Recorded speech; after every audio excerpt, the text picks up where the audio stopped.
I just can't believe it, really. To have all the Team Lotus F1 cars together at Snetterton in the sunshine, my mother standing at the front of them. Very emotional. And that was fantastic.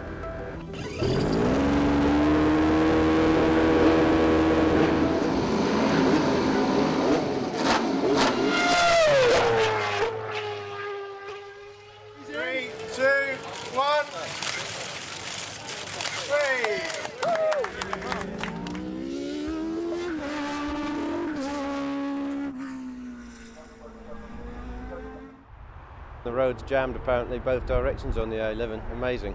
It just says everything, doesn't it? We're a relatively small company in terms of producing racing cars and sports cars, but we've got a massive following. And the Formula One team have come down here today, and collectors from all over the world have brought their cars here today to show them to the Lotus enthusiasts from our area and from all over the country. I hope not too many people have had to queue for too long. I think we got them in, at least there was places for them to park. Everyone just has had a smile on their face. So it's humbling really, and we've attracted the support of owners from around the world and gathered together 35 cars, so brilliant. 35 cars representing a golden era in motorsport and reflecting the evolution of Team Lotus, inspired by the extraordinary Colin Chapman. For Clive to have put it all together and get them all here, an astonishing achievement. And I think if there's only one mistake he made, it was to underestimate the level of interest there is in Team Lotus, as you'll see from the crowd, because I'm sure this is the biggest crowd Snetterton's seen for many a year. What do you think Dad would have made of it all? Yeah, I think he'd have been interested to see all 35 together, because the way we've laid them out, people can look at the progression of design. And Martin Wade was here, and Martin Ogilvie and Len Terry, chief designers who worked with him, not for him, but with him. And he'd have really enjoyed seeing them, I think. I don't think he'd make a lot of it, really. I think he was always looking to the future rather than the past. He'd be looking at thinking, well, I could have done this better now. I'd like to have another go at doing it. So, yes, it was certainly out of pride, obviously. Oh, he'd be off thinking about another new venture, I expect. I think he'd have probably been a bit miffed that people weren't at their desks working on the next car rather than looking at the old ones, but he'd have certainly given it the time of day. I think if he would be here today, he would be an incredibly proud man. And he always moved forward. He finished racing with a car one year and he'd be straight on to the next one. And I think if he took 5 minutes last night just to lift the top of that tent up and have a look all the way through the models, I think that would make a fairly emotional Colin Chapman, I think, up there. Each time he went out, he wanted to win, and he had the drivers who were capable of winning, and he had a team of engineers and mechanics who were capable of screwing the cars together properly. So it made a 100% racing team. I mean, he was a hard charger, and he was backed by his family. His wife used to come to the races, and the drivers' wives, and that. And it was quite a different world to what it is now. We were a very small group of people. People have sort of said, oh, Mike Gascoigne bringing Lotus back, and in the mould of Colin. No one can be in the mould of Colin Chapman. The innovation, not just in engineering, but in bringing sponsorship into Formula One. An absolute genius and legend, and no one can be compared to him. He used to say, if one idea in 10 came off,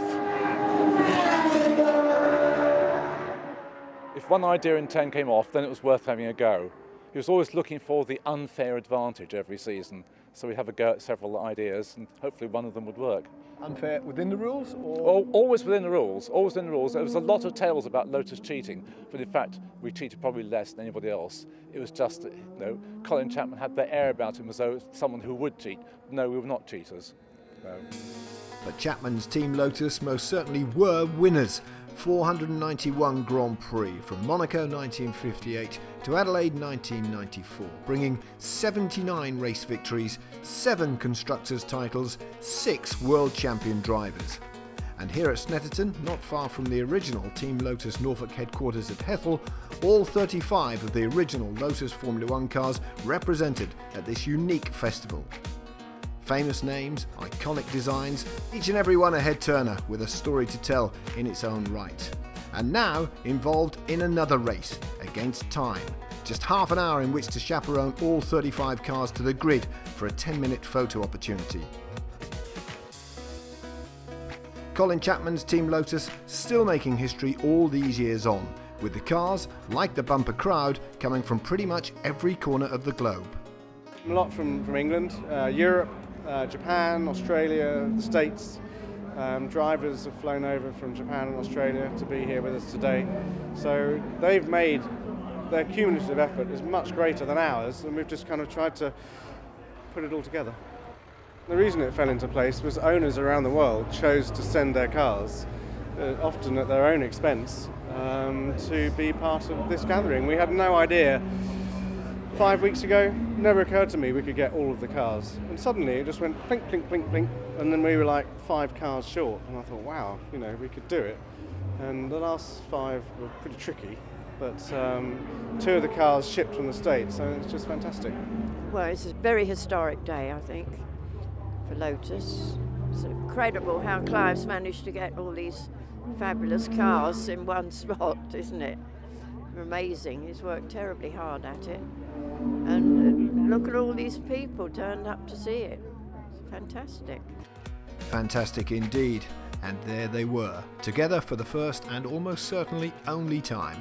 Another race won.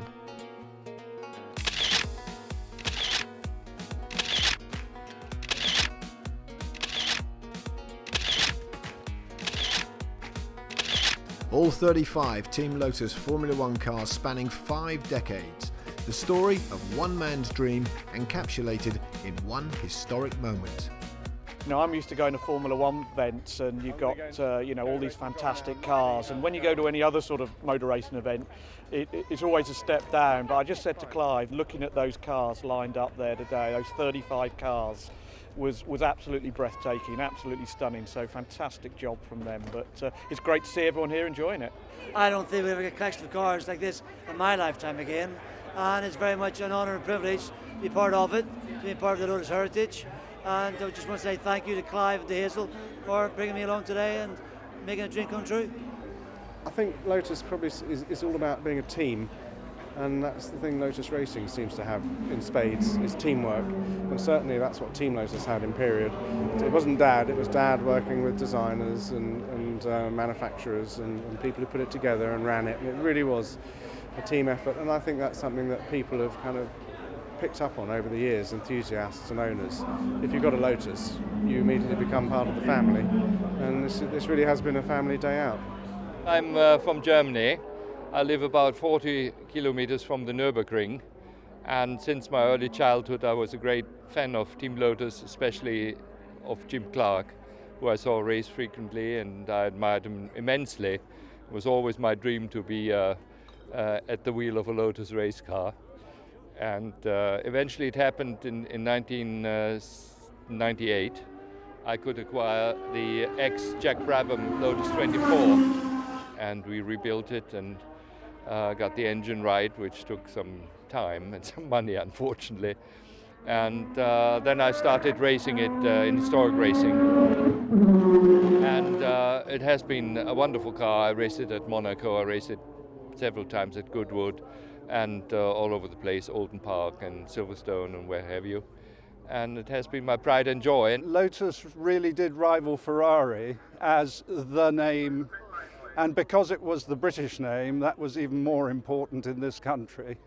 And I think when you think about the effect that Jim Clark had on people, and the effect that Colin Chapman had on people, and the other drivers who race for the team, it has a magic that is very, very difficult to capture if you're either a newcomer or another team without such a long history.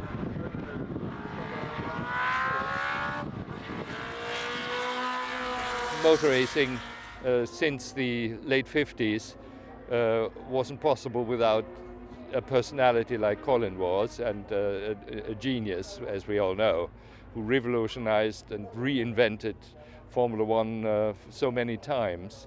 And you know, the cars are the testimony of what his brilliant mind was up to, and over and over he surprised people. And I mean, seeing Lotus car racing at the front of Formula One fields all over the world always has been a tremendous emotion for those who really know what racing is about. And well, I'm the example of one of those who fell in love with Lotus and who still loves. And I've often asked Hazel, Mrs. Chapman, what Colin would be doing now as in the business, and she feels that he would have probably been into aeroplanes, lightweight aeroplanes, but I don't know. I personally think he would have seen the opportunities, and he was one of the 3 or 4 main people in Formula One, and I think he would have carried it forward. How, I don't know, but I think he would have carried it forward. He would have been up there saying, let's get on with the next race. By happy coincidence, the festival was held 50 years to the day since Stirling Moss recorded the first Lotus Formula One victory at Monaco. Here, son Elliot took to the wheel of a Type 18 to mark the occasion, his first public outing in a single-seater. A whole host of great names would follow Moss at Lotus, of course, all supported by a dedicated team of mechanics. I went up to work for Lotus as a mechanic though, on Ronnie's car. And I remember the mechanics at March said, well, you won't last that long up there. Why? And, well, I mean, Lotus in those days, they were, I think they worked harder than anybody else. And but also they got success. So, and I was lucky. I came from another country, and of course my English has picked up quite good the 2 first year at March, so that was no problem, and I was treated like one of the family. The 2 drivers which we had when I started was Jim Clark, Graham Hill, and then of course Clark got killed.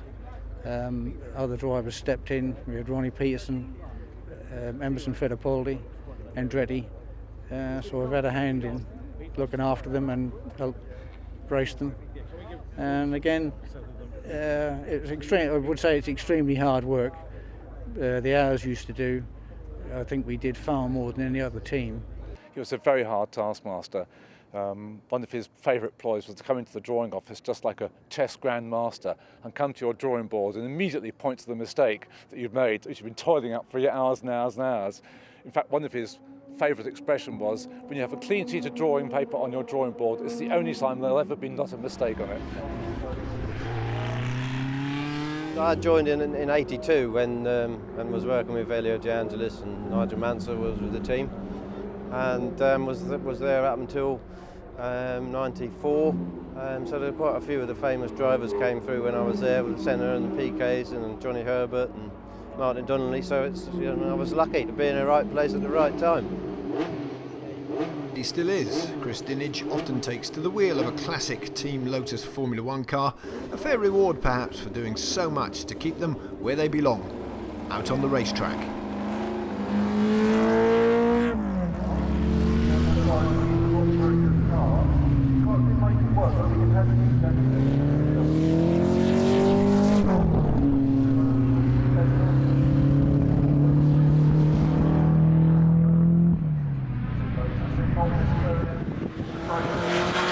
There's a lot of effort goes into them. They are fairly high maintenance. I'm very lucky. I've got a fantastic team of mechanics at the factory who look after all the cars.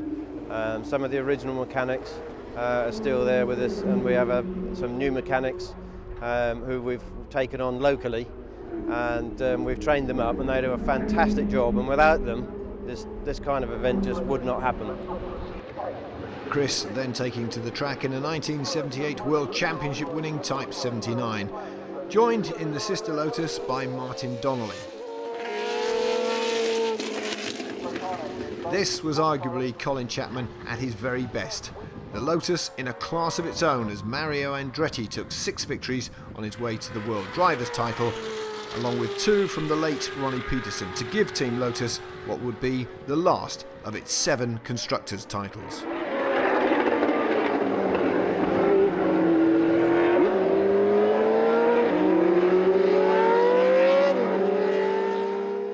Martin and I were both driving the Lotus 79s. We had 2 of them running around today. And we discussed over dinner last night that it would be nice to keep them together on the track, like Mario Andretti and Ronnie Peterson did in 1978. So we made a plan to follow each other for a lap and then swap places and try and keep them together like they used to run in period when they were racing.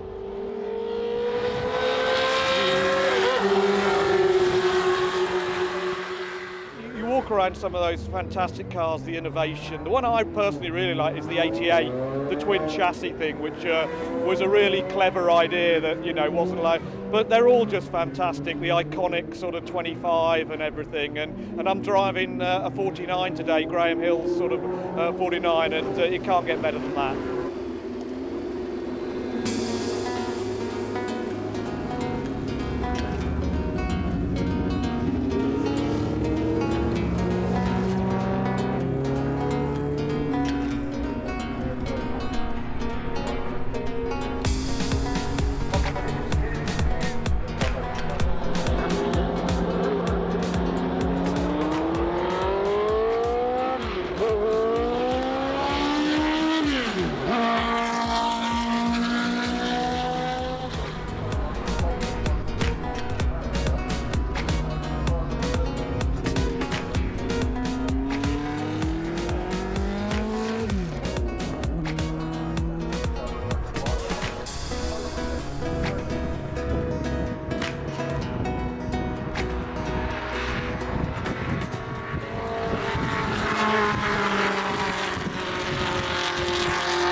How was that then? Yeah, fantastic, great experience. Too short in the end, a bit daunting going out on the first lap, but 2 or 3 laps to get the hang of it, and just great fun. Then you want to do more and more and more. But very quick in a straight line, a lot of power, but I think not a lot of rear grip. You know, so and the brakes probably not as good as a modern car, but still, you know, fantastic to see these cars out there. That's exactly where they should be, and just full tribute to Clive and his team. Fantastic. Then it was the turn of the latter-day Lotus racing stars, test driver Faris Fauzi and Heikki Kovalainen, only too happy to grab the opportunity to take a trip back in time. Fauzi in the 1970s Jochen Rindt, Emerson Fittipaldi, Type 72, another hugely innovative JPS liveried double World Championship winning car. While Kovalainen got his hands on the Martin Ogilvy designed Type 77. And once they got a feel for it, both put on a thrilling display around Snetterton.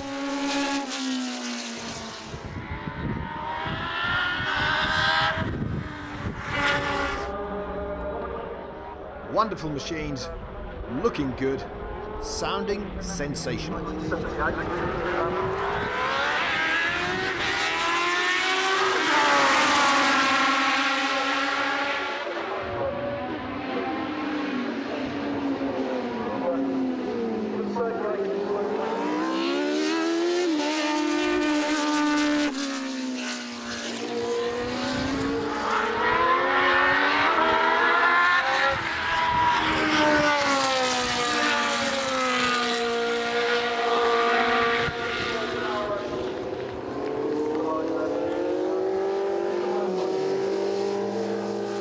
Pure, unadulterated motor racing nostalgia, bringing back plenty of fond memories.